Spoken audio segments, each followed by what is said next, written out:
The way you become religious is when you're about your small k kingdom instead of God's capital K kingdom.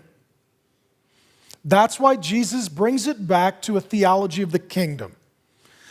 He looks and says, here's how you get in trouble and become religious. Your kingdom, not mine. Your name, not mine. Your fame, not mine. Your glory, not mine.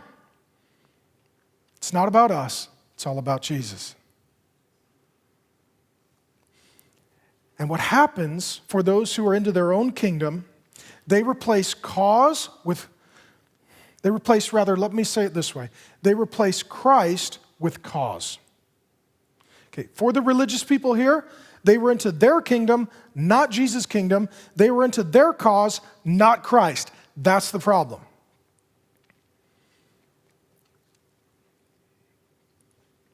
What's your cause? What's your thing? Some of you are single-issue voters. You really only care deeply about one thing. Some of you have causes that are more Christian in orientation.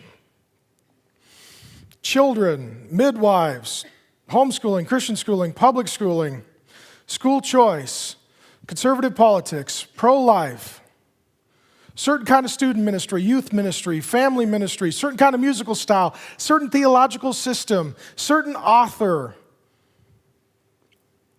What's your cause? What's your cause? What's your cause? Others of you, your cause is not necessarily Christian. And you could be religious and an atheist, but you can have a religious devotion and zeal for a cause.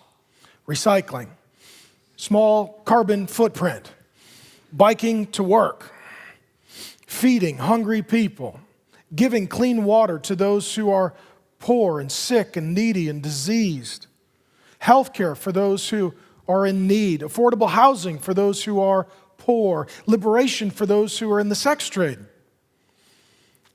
See, everyone's religious. Martin Luther's right.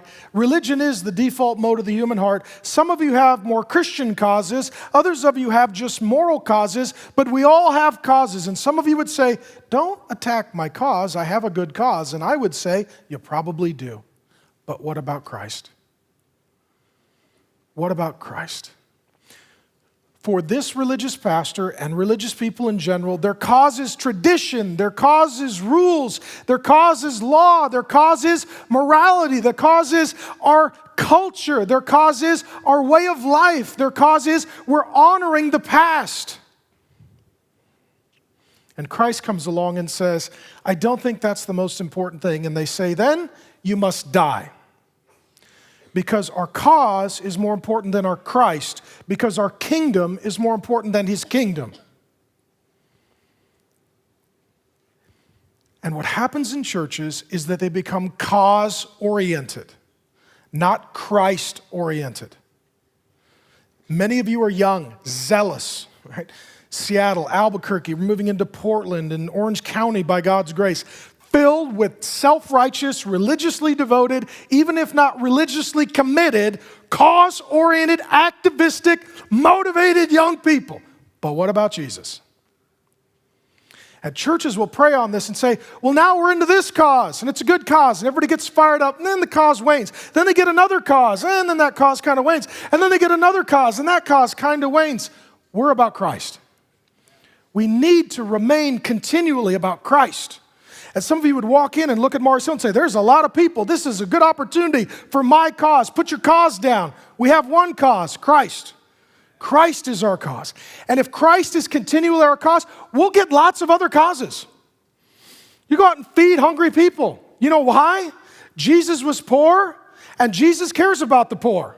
But you'll do it for Christ, not your cause. You'll do it for his kingdom, not your own. You'll take care of those who are abused and oppressed, those who've been violated and raped and destroyed. Why? Because that's your cause and it's your kingdom? No, because your Christ cares. Your Christ suffered. Your Christ comes to set captives free. And to really help them takes more than a cause. It takes the cause of Christ. Churches and Christians who remain Christ-centered, they're the most active, fruitful, cause-oriented people. And when everyone asks, why are you doing this? The answer is always the same. You need to get to know my King. You need to get to see his kingdom. His name is Christ. He loves you. And he sent me here to embrace you on his behalf.